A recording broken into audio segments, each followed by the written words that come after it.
All right, Carolina Panthers 35, Minnesota Vikings 10. So let's talk about it. The, the reasons why the Panthers won the game 2 days ago, they got their second win of the year, let alone the first win on the road the 2013 season. The coaching staff, including Ron Rivera, the head coach, were willingly to take risk. Instead of, kicking the field goal on fourth downs and everything, they went for it twice. And they converted it.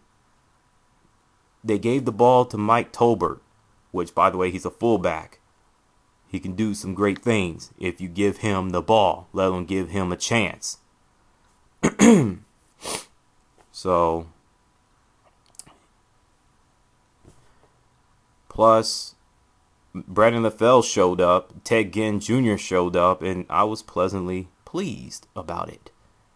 And Cam Newton didn't turn the ball over, even though he almost did, but hey, that's the key word, almost. Doesn't count.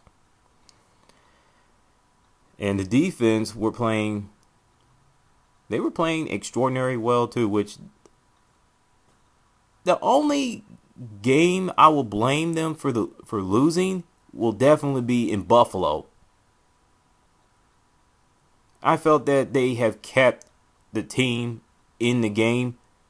It's just the offense not willing to step up and the head coach not willing to take chances. I mean, when you go conservative, bad things happen. You don't believe me? Go ask the New Orleans Saints in that game against the New England Patriots, and you get your answers there. Don't worry, I'll do the duds, and what the chocolate fudge later on in the video. Mike Mitchell had 2 interceptions and a sack. Thomas Davis, who is such a beast of a linebacker, had 2 sacks. I mean, this dude is an inspiration to any athlete. A dude could come back with 3 blown ACL knee. I mean, he came back from torn ACL in his knee 3 straight years and come out like gangbusters. To come out like a gangbuster and just, it's almost as if he picked up where he left off before the knee injury. That's phenomenal. Now, granted, the Minnesota Vikings didn't play very well, and it also has everything to do with the Adrian Peterson situation. With his 2-year-old son died. I'll put a link in the description. All I've heard is his son was beaten to the point of dying. That's how bad it was. If I ever get around to that video, I probably just let it loose. Just let things go and just go in a full-blown rant. If I feel like it. Minnesota Vikings, I don't know what to say. My Vikings fans, I don't know what to say. I mean, your team didn't show up. I mean, the offense was bad. The defense surprised me more than anything else. I didn't expect them to not to show up against Carolina. So, to the Vikings fans, keep your head up. Your team they'll win a game. They will win a game, even though they have one victory. You gotta beat the New York Giants. You have to in next Monday Night Football game. If not, I have a feeling that Leslie Frazier's head coaching job will be in serious jeopardy. Now for the St. Louis Rams, since the Panthers are coming back home, we'll be hosting the St. Louis Rams. The season record, Carolina leads the series 11-8. Last time they met, 3 years ago, but Carolina lost 20-10. This game is really, really hard to figure it out. When I was doing the predictions, I was thinking, Carolina's going to handle their business at home against the St. Louis Rams. They're going to knock the crap out of them. No doubt about it. But I thought about something else. Their defense has been pretty good for the past couple of years. And that's the thing that worries me, is their defense. And their special teams in that game against Houston Texans, they they did their thing. They blew the Houston Texans up 38-13. I wouldn't sleep on them. I would not underestimate them, because if Carolina goes into that mentality, you can bet they will lose that game. So it's going to come down to not making any mistakes. Cam Newton has to continue to play well. He has to be consistent. He can't go from, one game he looks like elite quarterback. Next game he looks like a crappy expansion quarterback. He can't do that. When I say expansion, like expansion team. It's not just him. Everybody has to step up. They can't go looking like a potentially a playoff team to a expansion team. They got to put wins together. They got to win at least 2 more games before the end of this month. Because next month, it's going to be brutal. Brutal. They're at home against Atlanta, on the road against San Francisco. I think they got another home game in the month of November. Who is it? They're at home at Monday Night Football on ESPN against the New England Patriots. Oh my God, help me.